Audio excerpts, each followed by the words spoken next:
Welcome to Season 2, Episode 2 of the MJ Sports Podcast. My name is Mark, and I'm joined by Jonas, and this is your week of sports in review. Sports, sports, sports, sports, sports, sports, sports, sports, sports, sports, sports, sports, sports, woo! And we are back, and I might have gotten a little loud there. Sorry about that, but it is going to be a good episode, this episode. I got a feeling this might be the best episode, actually, that we have produced. And, Mark, I say that with a happy heart, yet a little bit bitter because the NFL season is over. And can I just say, I think, it was a rough season for you on the picks. I picked the Buccaneers. Didn't think it'd be that big of a blowout, but, you know, you got to redeem yourself next year. Well, I'm just going to make up for it in our day-to-day MLB picks. Oh, that's true. That's true. We'll see. Typically you got me on the MLB a little bit, but Well, we'll see how that goes. Maybe we'll just track how our fantasy season works out instead of doing day-to-day picks. yeah. Well, I Well, mean, the big piece of news right now, sports world is a little bit dead, but we do have to talk about the Super Bowl that's right. because it just happened. What are some of your initial impressions from the game? Well, I think, the Tampa Bay defense slash Todd Bowles, you know, they came in with a great game plan.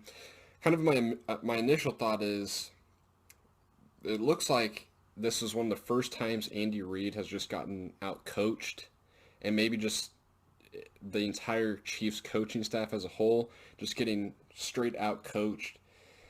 They looked inexperienced. I think, Bruce Arians isn't super experienced in the Super Bowl, but, he's a good head coach. Tom Brady, I think his experience, Gronk's experience, you know, really, I mean, those two guys as leaders, I think, could give the rest of the team the information they need on how the game's going to play out, coming out after halftime. The team that's winning can tend to look a little sluggish. They didn't really look like that at all. I mean, it was just straight domination. So that's kind of my initial reaction is more so just just the coaching staffs, the battle of the coaching staffs. Tampa Bay outclassed them. No, I definitely agree there, and I mean, Tampa Bay looks like they could have, potentially three head coaches there between Arians, Leftwich, and Todd Bowles. Todd Bowles' recent head coaching stint was with the Jets, but I mean, it's the Jets, so it doesn't matter who's coaching them. Yeah, But I mean, Todd Bowles has done a phenomenal job all season. I mean, he did it against Green Bay. Um, I mean, against Kansas City. I mean, they hardly even blitzed, and yet Patrick Mahomes was having to. I mean, had no time to throw the ball.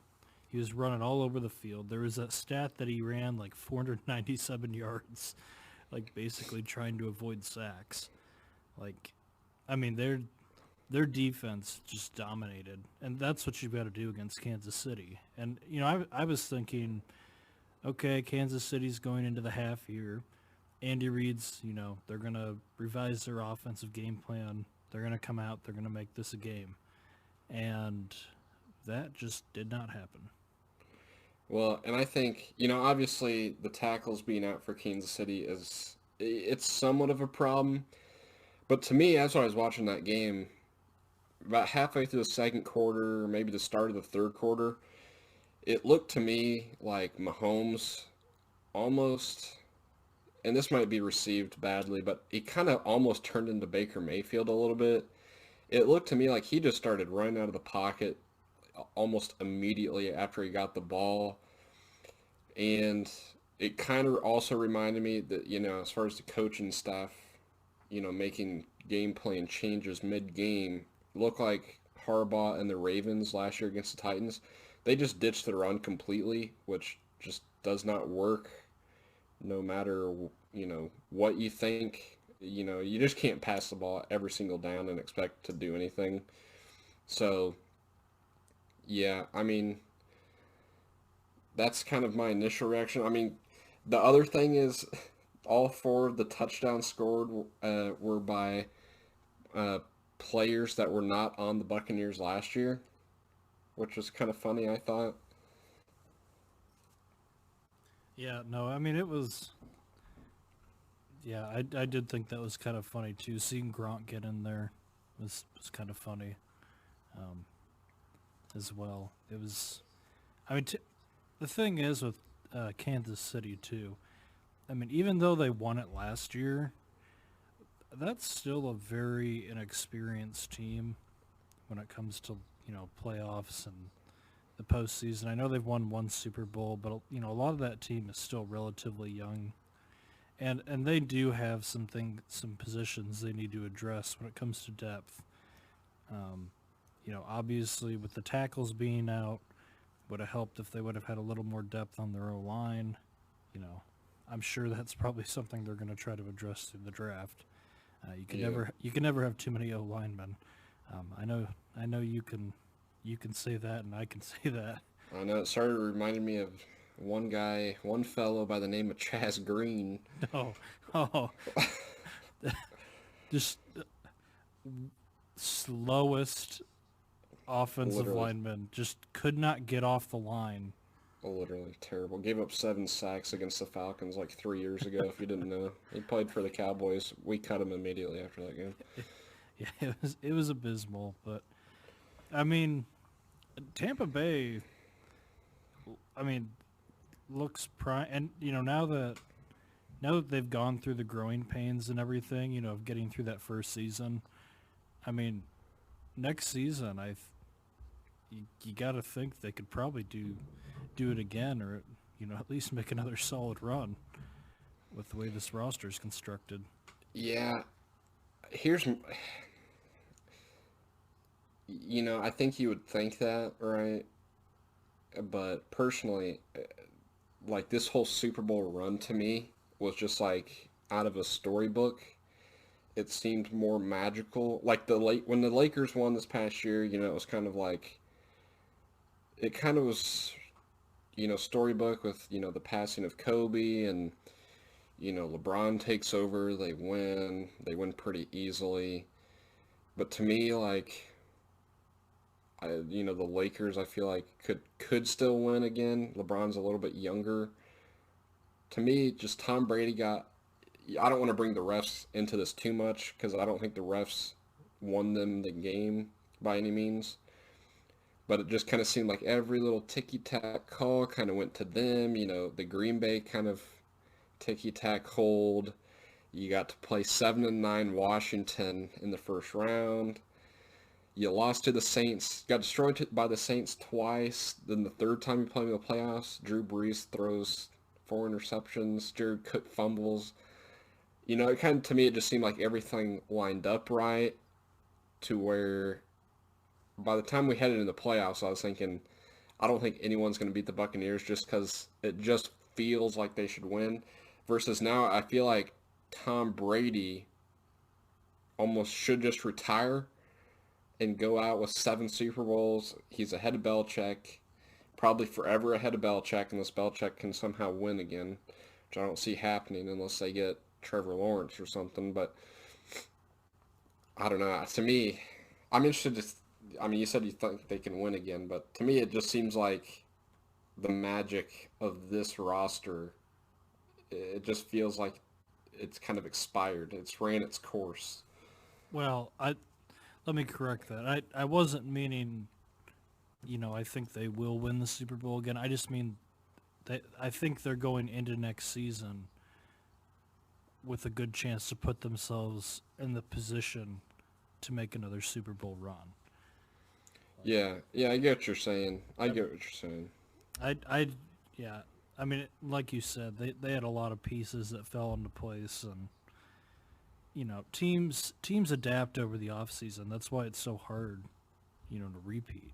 I mean, we haven't seen it in so long because teams over the off season, they're going to completely change, especially teams in your division. They have to see you twice a year, so they're gonna look at what you did last year, what you did good, what you did bad, and they're gonna look to capitalize on that. So I don't know. We'll see how it goes. I think Tampa Bay's gonna be they're gonna be up there in the NFC again, but like you said, I don't think they're not shoo-ins for the Super Bowl or anything like that. I think everybody had Kansas. I think a lot of people might still have Kansas City as having better odds, or something like that. But it'll be interesting to see. Yeah. Well, I will say, Tom Brady, I think whenever he won his sixth Super Bowl, he was kind of the Thanos of the league. He got his sixth Infinity Stone there, beating Jared Goff, and well, we've seen what Jared Goff has done. We saw what Matt Ryan has been since the Super Bowl, and I mean, it looks like Thanos Brady has just destroyed souls on his way to winning Super Bowls. But this time around, personally, I was cheering for the Buccaneers just because they were a different team. But obviously, if you don't like Brady, I can kind of see, Brady in this game is almost like the younger version of Thanos in Endgame. Whenever he comes back and tries to snap them all away again, except this time Iron Man didn't get the stones, and Thanos actually, Tom Brady is inevitable. Gets the seventh one. He's ascended into the football gods. There are no more football gods anymore. Tom Brady just is the football god. He's all controlling, all the destinies of all the players. And hopefully Mahomes can, not suck going forward. Well, I was cheering for Kansas City, and I really didn't care that much. You're going for State Farm. But yeah, I was going more for the farm, baby. But, I'm actually kind of glad the Buccaneers won afterwards, because after seeing all the Chiefs fans on social media afterwards, I was like, you know what? You deserve this. So I'm telling you, there's so many annoying lot of whining and complaining. No one was, and I know you see this with fans of, I see it all the time. I follow the Brewers real closely. The comment sections are always just cancer. But you know what? I can't help myself. I always go right into them and watch as people who probably watch 3 games a year and then just read about it in the paper, talk about how terrible a move is between 2 players they've never heard of. So, I get that fans are just toxic when they, when a team loses. Watching the Packers, if the Packers lost a game this year, everybody in the comment sections is calling for, they're calling for Rodgers to get cut. they're calling for Green Bay to, move out of Green Bay. We don't want you, it's ridiculous stuff like that. So I get that, but just seeing all that whining and complaining on social media, I kind of was happy that Tampa Bay. Well, and say what you want about the flags, it's not. Well, and what I think is funny is all the flags that were called, they were flags. It's not like they just weren't flags. It's just, I think it's more so the disparity between the conference championship weekend and that Green Bay game where nothing was getting called versus the Super Bowl where it seemed they were being a little bit more picky. And I think they should let them play a little bit more. But I know that a lot of people were blaming the refs, giving them 2 touchdowns, but Kansas City stopped them to a field goal on one of those drives. And then they lined up offside. I don't know how the second time Chiefs done this against Tom Brady. Line up offside. How do you do that? It's just a bonehead play. Just don't line up offside. You won't give Tom Brady a free touchdown. I know. I mean, that's the best quarterbacks make you pay for that. I mean, Rodgers made a living off of that. Brady's made a living off of that. I mean, you cannot go off sides. I mean, I get like, okay, if you jump early, that's a little bit different story. You know, you're trying to anticipate the snap count. But if you just flat out line up off sides, you're just asking for trouble. And I know, honestly, the good quarterbacks probably know you lined up off sides. They can probably see it at the line.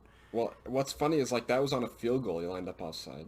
Yeah. Like, why are you lining up? Like the guy, like Suck Up's gonna make it. You're not gonna block that, man. Like that's why I don't understand in some of these big games. You know, I get, you know, if you think you have a really good special teams and you try to block a field goal or block a punt, to me, your success rate on that is going to be so low. It's not even worth blitzing anyone, in my opinion.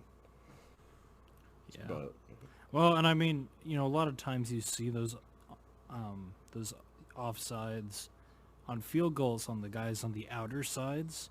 yeah, But when you see a lot of field goal blocks, you actually see a lot of them happen from, you know, sort of the middle, yeah, from somebody either, you know, being able to get a good timing and just get past the blockers, or, you know, you've got, you know, someone jumping the line. So those seem to almost be more effective. Like I would almost just not, like you said, I would be played a lot more conservatively on the edges because I feel like might be a little bit easier to line up offsides there and just blitz more of the middle. But I just feel like in the big games, some of these players get a little bit too amped up, and you kind of see a little bit of a mental collapse at times. You know, they just do something stupid, and you know, especially if they haven't, you know, you're going up against Tom Brady or another great, you've probably got it all in your head. yep, yep, yep. And I think all the whining was only amplified by playing Tom Brady. So I think if it would have been Rodgers, I don't think people would have been crying about it so much. But Nope, I agree with that. It's just there's a lot of people who are just ready for Brady to be gone, and you know, 10 years from now he might still be playing at this rate. So man, I'm waiting for Max Kellerman's drop off to happen. It's 5 years too late. yeah, I was about to say he's been saying that for a while now, and I'm not gonna say I'm innocent in that too. I keep thinking it's coming too, but I mean, I think he's right to a certain extent. Of like when it happens, like it's gonna be rough. That's why I think. I mean, that's why I think he should retire a year before he thinks he should almost. Because I mean, even though Peyton Manning won a Super Bowl with a noodle arm, I don't know if anybody's defense has been. I mean, obviously Tampa Bay's defense has been, you know, was pretty good this year, but I don't know. I still don't think this year's Tampa Bay's defense is as good as that Broncos defense. But yeah, what a game. What a game. I enjoyed myself. yeah, what a game from the GOAT. That's right. And that leads us in to our main topic today of, you know, Tom Brady is considered the GOAT, you know, in the NFL world. And, you know, he's definitely, depending on what you view, he's probably the GOAT maybe of all sports. So we both compiled lists separately. We have not shared any of this information with one another of 10 GOATs across sports. It can be any sport. And we're going to share those with you, and we're going to talk about, you know, we're going to have some differences here, I promise that. So, but, well, why don't, we're going to start it off at number 10. So, Jonas, you want to start with your number 10 GOAT? Yeah, I'll start with my number 10. This, you might be surprised at this, but after looking at all the names, I feel like it's only deserving at this point. And I think his accomplishments will continue to grow.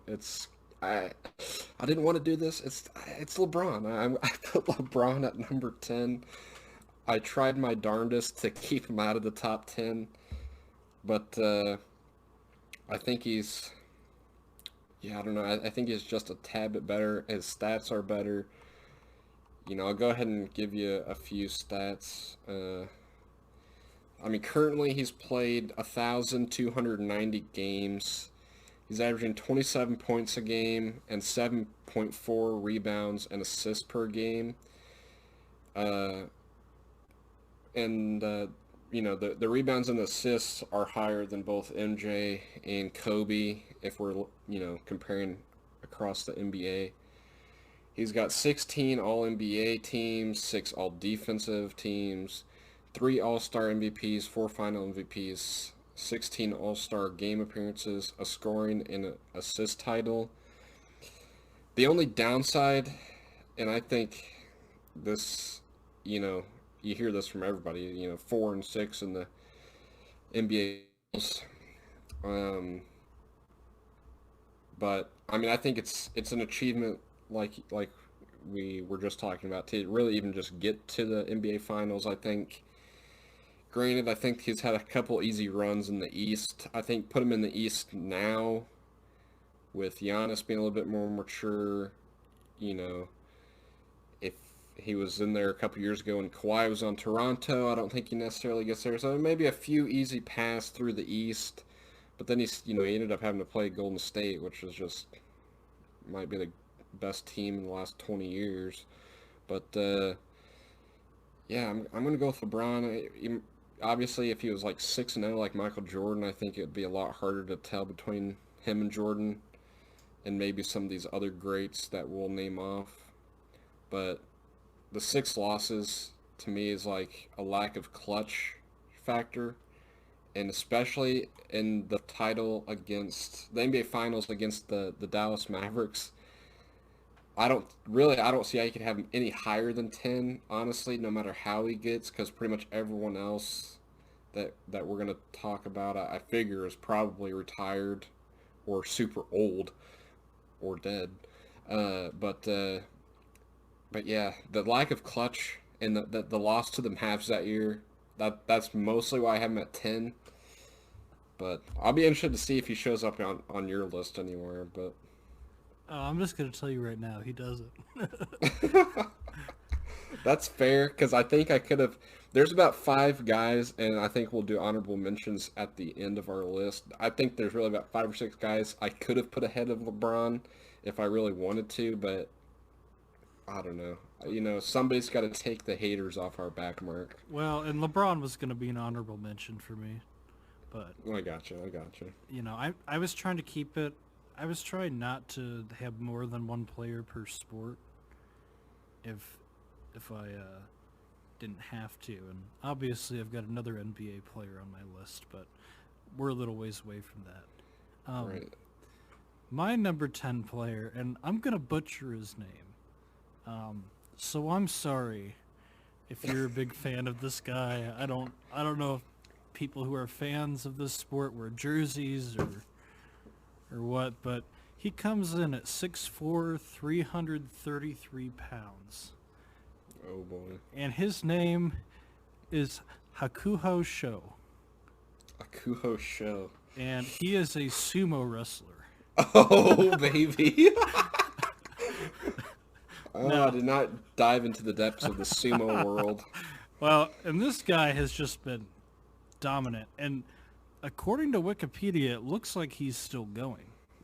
Oh. But so let me just break this down.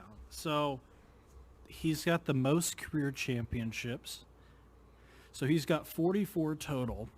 The guy in second has 32. Yeah, that's impressive. He's got the most undefeated championships.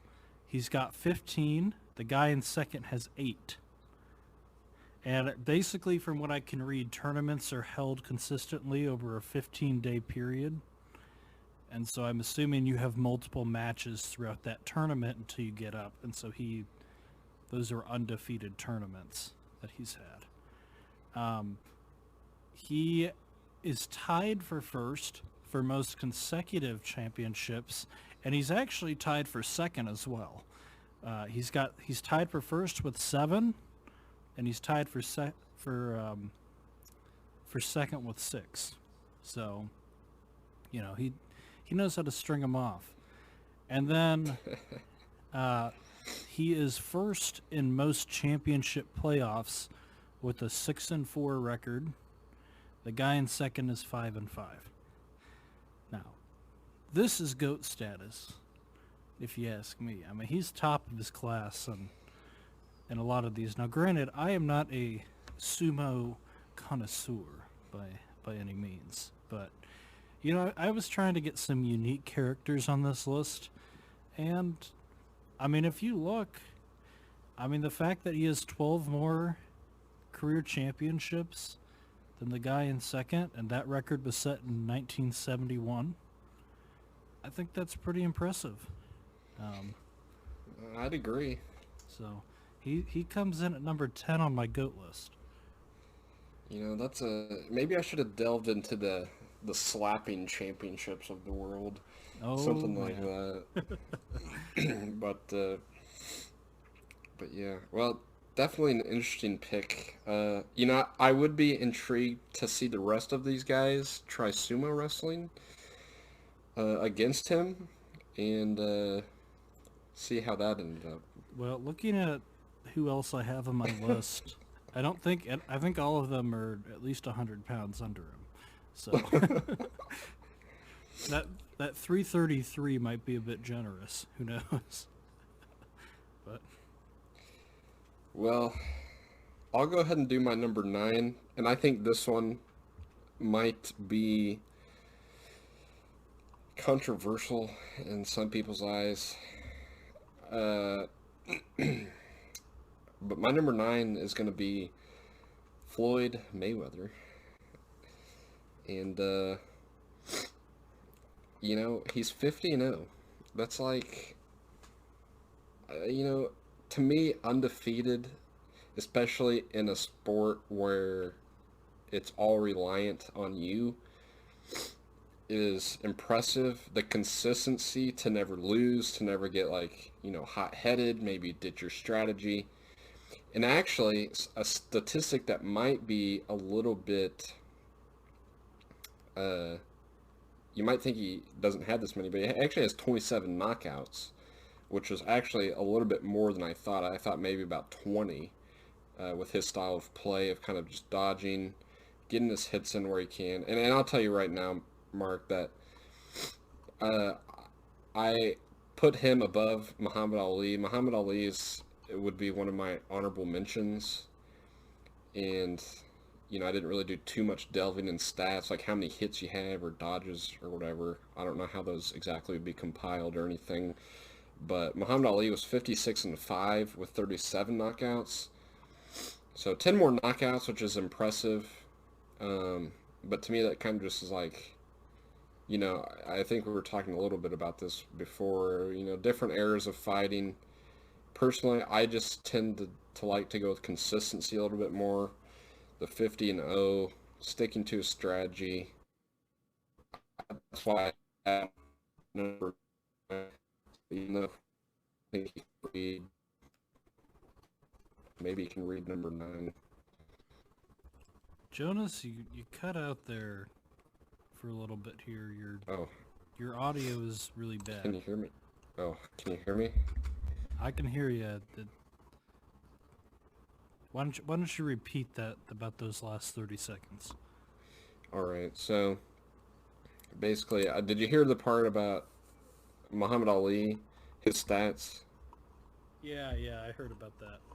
Okay, well, I was basically just going on to say that I put Floyd Mayweather ahead of Muhammad Ali just because the consistency of being 50-0, sticking to his, play style, and yeah, mostly the consistency, I think. I think if they both, if they fought each other in their primes, I think Mayweather might be able to sneak it out just by decision. I think Muhammad Ali would probably get a little bit too tired almost. But yeah, that's why I have Mayweather at number 9. Well, I'm gonna tell you right now, I do have a boxer on my list, but it's neither of the ones you mentioned, and Interesting. he is actually going to make both boxers' numbers you have look small in comparison. But once again, that's just a little bit of a teaser because we've got a little ways to go. At my Oh, number 9, I have Serena Williams. So, Serena, a lot of people, I mean, she's probably the GOAT of female athletes. I mean, when you think dominance in her sport, I mean, I think pretty much everyone would agree. I mean, she's won 23 Grand Slams.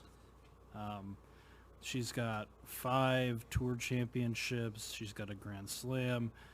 Um, she's got 20 wins on the Tour, um, 23 on the WTA 1000. Those are all singles stats. When we get into doubles, a lot of those played with Venus.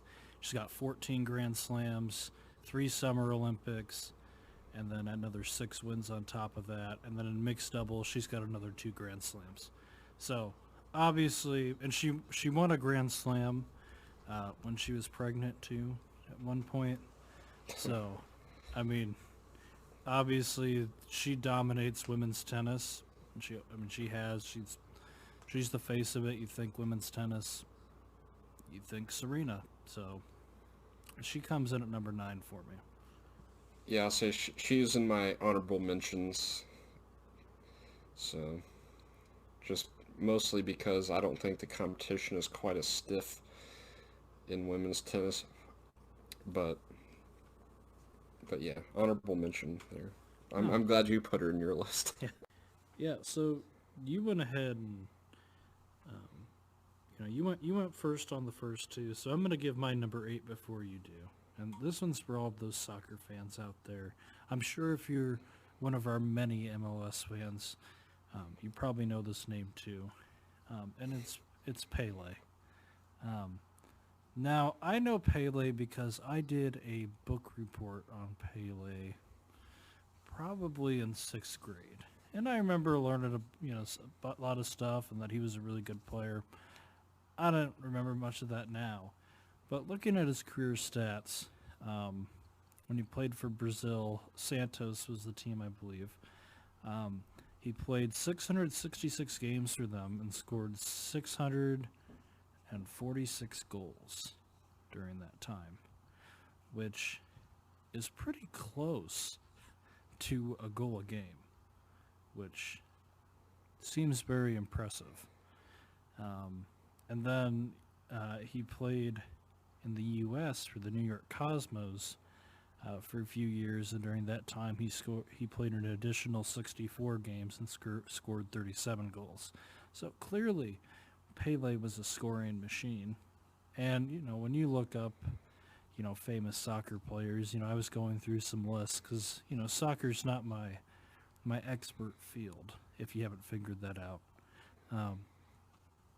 Pele pretty much tops the name recognition charts, and he's always at the top of every list, and so that's why I have him coming in at number 8 on my list.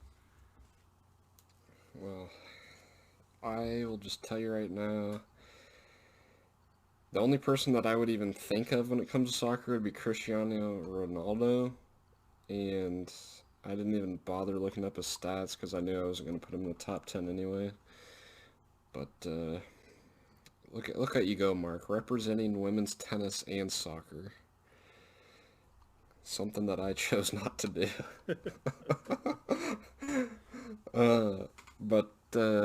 Yeah, so my number 8, I went with Hank Aaron. And I was trying to look at stats from a whole bunch of different baseball players that could be similar. And obviously, I think at least the 3 that I found that was probably most similar and closest to comparing, you got Babe Ruth, Barry Bonds, Hank Aaron, and Ted Williams. Hank Aaron has a 143.1 WAR, which is wins above replacement. He's got 3,771 hits, which is 3rd all time. 755 home runs, which is second all time, unless you don't think Barry Bonds because of steroids, but I choose to accept Barry Bonds as the home run leader. Hank Aaron's got a 305 batting average. He had 2,174 runs scored, 2,297 RBI, 240 stolen bases, 1 MVP, 25 All-Star selections, 1 World Series, 3 Golden Gloves, and 2 batting titles. And if you look at similar players, like if you look at Ted Williams, he had 2 MVPs, 19 All-Star, 2 Triple Crowns, 6 batting titles, but he only had a 121.9 WAR, which is, I mean, it's still really good, but not quite as good. He's got 2,654 hits, which is 1,000 less. 521 home runs, which is, I mean, it's good, but still 200 less. And it's basically less runs, less RBIs. Now, granted, he had about 5,000 less at bats. Now, you know, I don't know how many. I guess I didn't really check plate appearances, which I guess would account for walks more so. But Hank Aaron played for a really long time, which obviously helps build his, you know, his statistics up.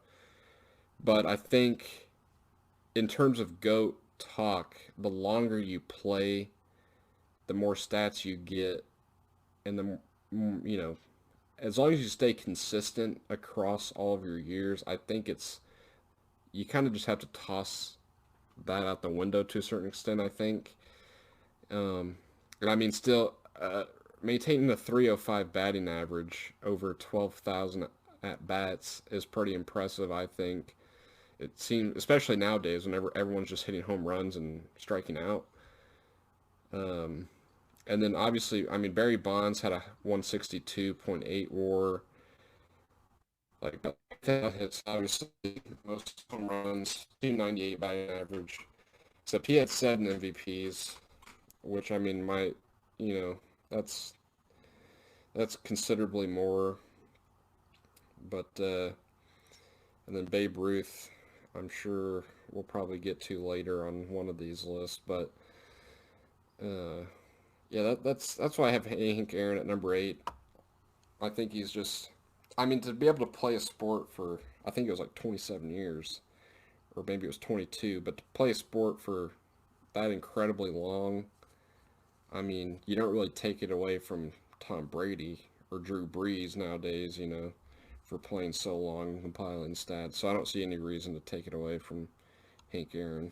No, I think it only adds to the legacy, really, because the fact that you were able to stay good enough, you know, to still get league-wide recognition for that long just shows how good you were. So, I mean, Hammer and Hank is definitely on my honorable mentions, and he is right outside my top 10.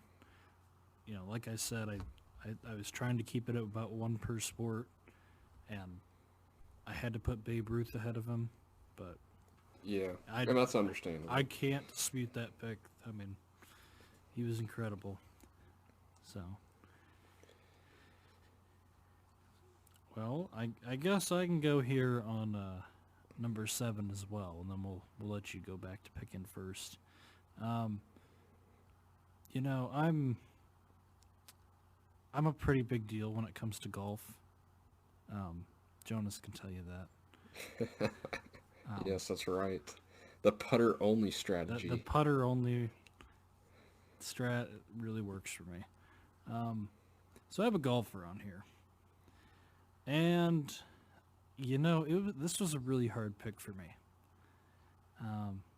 And I'm going to anticipate that Jonas picked Tiger Woods at some point on his list, and I don't want to speak for him because he might not have.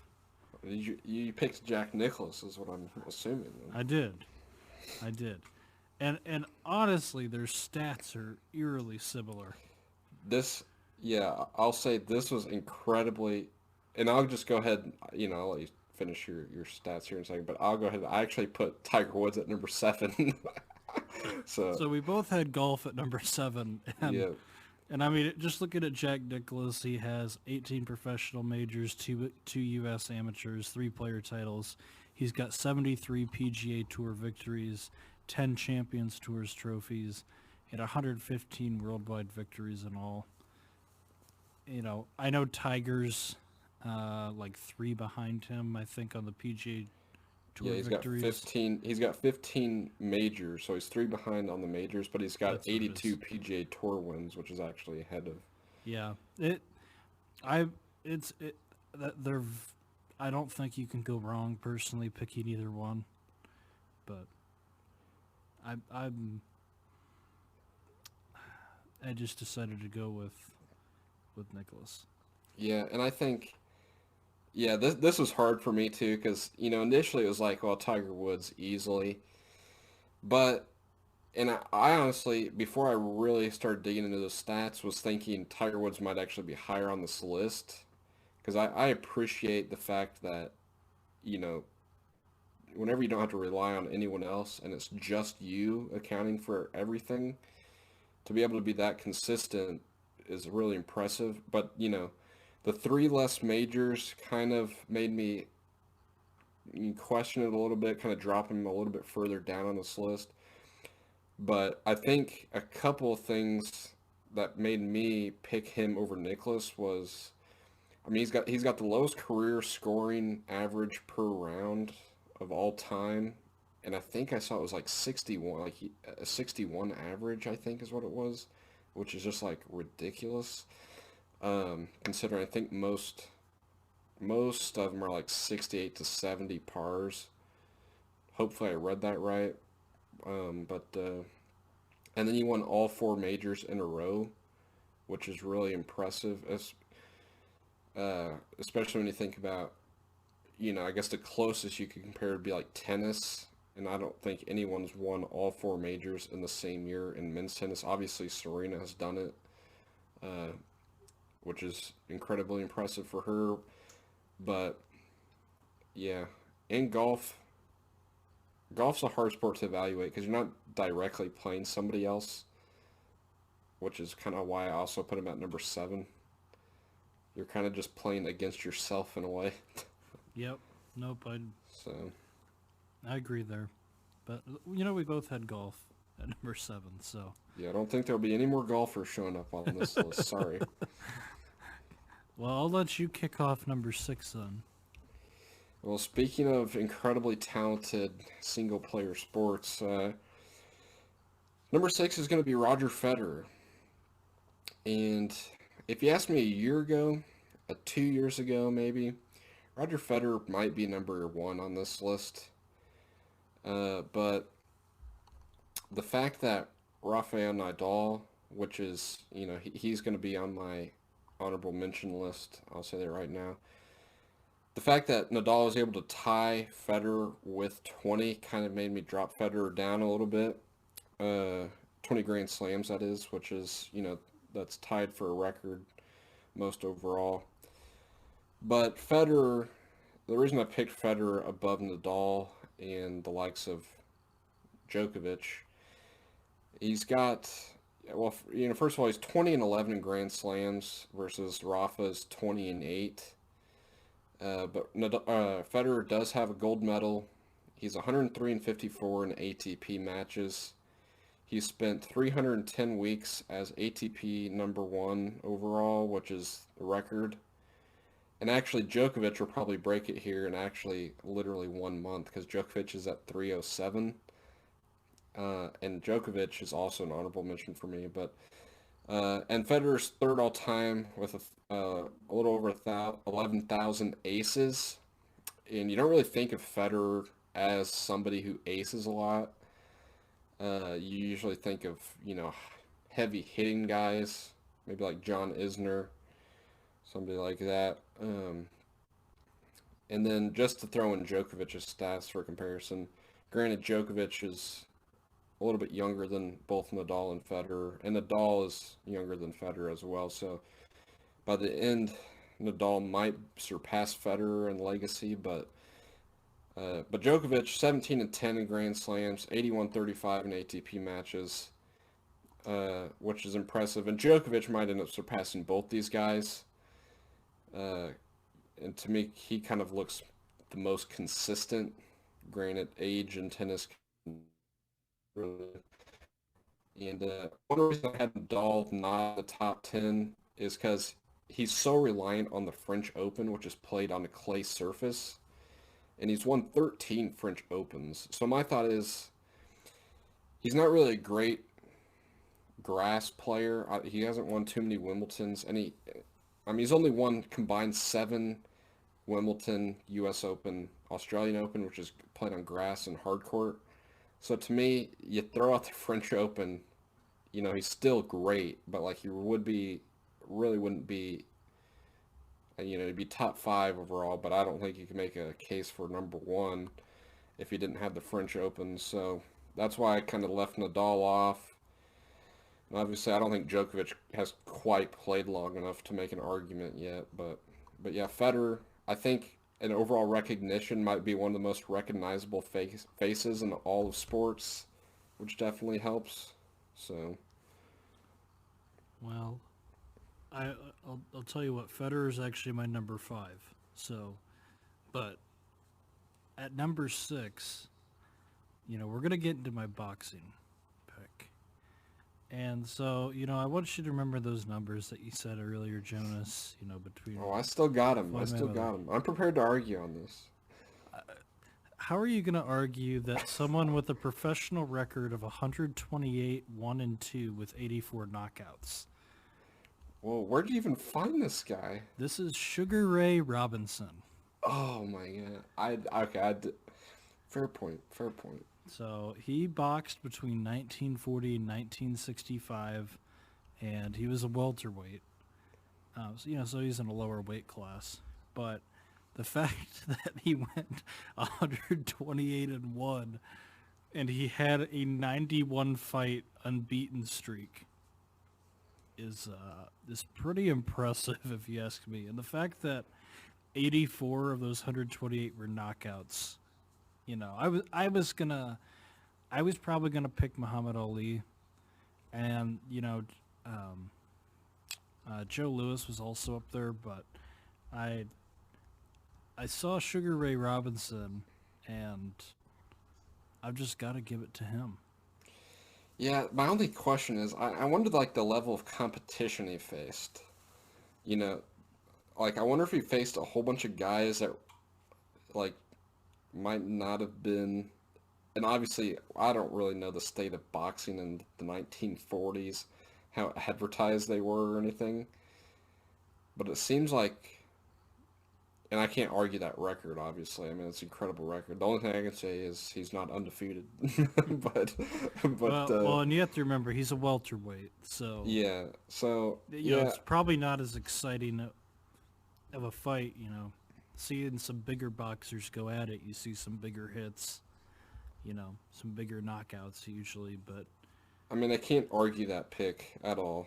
yeah, So and I just told you that my number 5 is Federer, and Jonas said everything there was to say about Federer. So um, why don't you go on with your number 5? yeah. So my number 5 is it's Michael Phelps. Uh, but yeah, and mostly because, well, he's got the most overall gold medals, and it's not like the Olympics are played often. So I think, let me find his name in here. Here we go. So he's got 22 overall medals, and 18 of those are gold, and 11 of them are single medals, while the other 11 are team medals.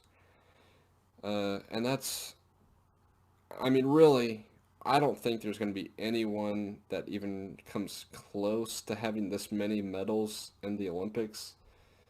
Obviously, there's a lot of swimming events, and I don't know how many he does per year. But it seemed like basically every event he entered, he placed top 3, So to me, to stay in shape. And another thing with the Olympics, with them being every 4 years, you got to stay in shape for such a long time.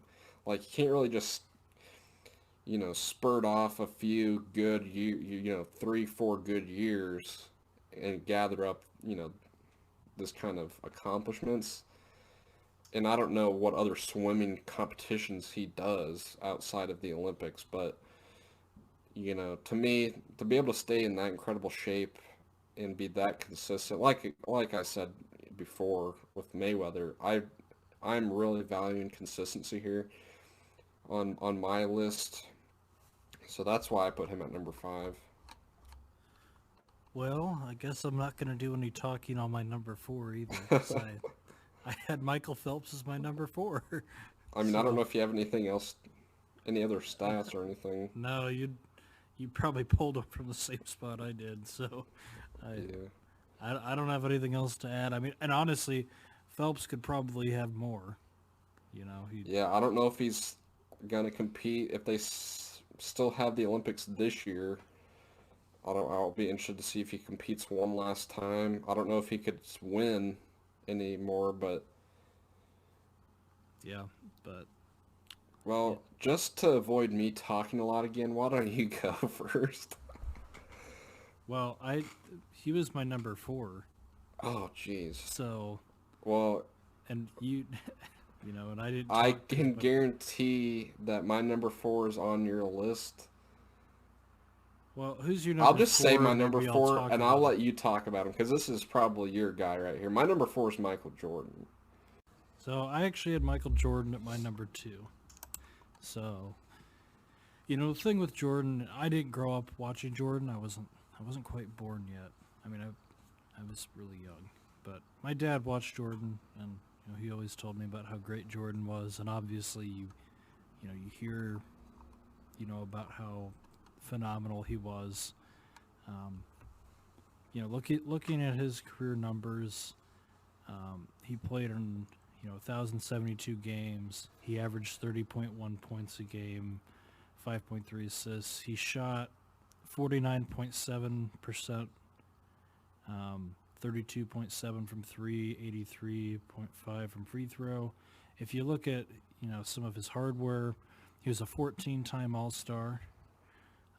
He was a 10-time scoring champ, 6-time NBA champ, 9-time All-Defensive. We've got 3-time MVP, 6-time Finals MVP. He was Rookie of the Year. Sorry, let me correct that. 5-time MVP. Defensive Player of the Year. All rookie. I mean, Jordan was ridiculous. And you hear all the famous line from The Last Dance is, "I took that personally." Jordan, when he took something personal or he had a mindset, he kind of just transcended, and he had the ability to take over a game and pretty much do whatever he wanted. Big debate, who's the GOAT between Jordan and LeBron. Okay, Jordan didn't lose in the finals. That's the big appeal with Jordan. Everybody always talks about, how different the game was, from back then to now. That's not what this is about here. Obviously, I think Jordan's a better player because I have Jordan, as my GOAT status. And, I have LeBron in my honorable mentions. But maybe we'll have that debate another day.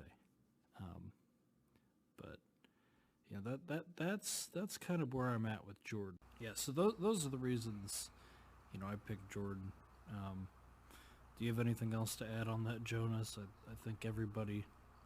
Yeah, I mean, obviously, I think more people would say Jordan's over LeBron still. I mean, the clutchness. So yeah. Yep. Nope. I mean, there's not much you need to say about Jordan. Nope. He's got a Netflix documentary, so check that out if you want. But Yeah, forget LeBron. well, I guess I'll go into my number 3 then. So my number 3 is Babe Ruth. Um, you probably fall somewhere along this line. So let me just go through some of the stats of Babe Ruth. He's obviously, you think baseball. You ask somebody who doesn't follow baseball, name a baseball player, they name Babe Ruth. He had a career average of 342. He hit 714 home runs. He had 2,873 hits, 2,213 RBIs. But he also pitched. And he had a 94-46 record, and he had a 2.28 ERA. He's also currently top 10 in the MLB history in the following categories. He's third on the home run list, 10th in the batting average, second on the RBI list, first in all-time slugging percentage, second in all-time on-base percentage, first on all-time OPS, fourth on all-time runs list, sixth on all-time total bases list, and third on the all-times walk list. And this comes from BabeRuth.com. I'm sure most of these are probably still up to date, but just keep that in mind. Babe Ruth did both sides of the game. We don't really see that. There's Shohei Ohtani right now, but he's had injury issues. We see you just don't see people do this anymore. You see guys who are dedicated hitting, dedicated pitchers, and even when they're just dedicated, you don't see most of them put up stats anywhere close to this. So that's why Babe Ruth is my GOAT. Jonas, do you have anything to add on that? Well, Mark, yeah, I put Babe Ruth at number 3 as well, and I agree. The pitching and the hitting is kind of why I put him above Hank Aaron, and I don't really have too much more to add. I think we're in agreement on that, so yeah. And then at number 2, I had Michael Jordan, and I already talked about Michael Jordan, so yeah, my number 2 is gonna be Wayne Gretzky. Bringing in the hockey. Now, I'm not a huge hockey guy. I was cheering for the Dallas Stars whenever they made it this past year to the Stanley Cup, but Wayne Gretzky has 894 goals, 1,963 assists, and he's got 2,857 points, which is just assists plus goals, which is a record, and it's not quite 1,000 more than second place. And he's got 15 All-Star appearances, 4 Stanley Cups, 9 MVPs, and he has the most goals, assists, and points in the playoffs for all time. So, I think, honestly, in my opinion, the stats speak for themselves in this case, and he's got 4 Stanley Cups and 9 MVPs. It's just, he's got a plethora of achievements, to stand for his name. And personally, I think I was talking about Wayne Gretzky before I disconnected. And basically, yeah, Gretzky number 2, he's great. He's the best hockey player of all time. That's why he's number 2. And I'm going to go ahead and give my number 1, which is Tom Brady. What's your number 1, Mark? Well, apparently I did my list a little differently. I did 10 GOATs other than Tom Brady. So I actually had Wayne Gretzky as my number 1 GOAT that's not Tom Brady. But, it all kind of works out in the end. Just throw Pele in as my honorable mention. We'll remove the soccer from this, so... Man, you left off the greatest player of all time, in my opinion at least. Tom Brady. Yeah, we all know Tom Brady. Tom Brady's the GOAT. He's got more championships than any other team has, all by himself. He went out, he proved he wasn't just a system quarterback, and he ended up winning the Super Bowl this year. So Tom Brady kind of comes in here at the top GOAT. I apologize. There's a little bit of confusion on our part. I technically just bump everybody in my list back one. Have my sumo pick is my number 11. I did a top 11. Jonas did a top 10. But Tom Brady's obviously the GOAT. We want to thank you for listening. We're really sorry about any technical difficulties, any strange cuts you might hear during this podcast. We experienced some technical difficulties. I think we're going to try out a new recording message or a new recording method next week, and that should hopefully make it a little bit easier to edit in the future, as well as cut out on some of these technical glitches. But we want to thank you for listening. This has been Season 2, Episode 2 of the MJ Sports Podcast. Thank you for listening. Hope you have a good week. We'll be back next week.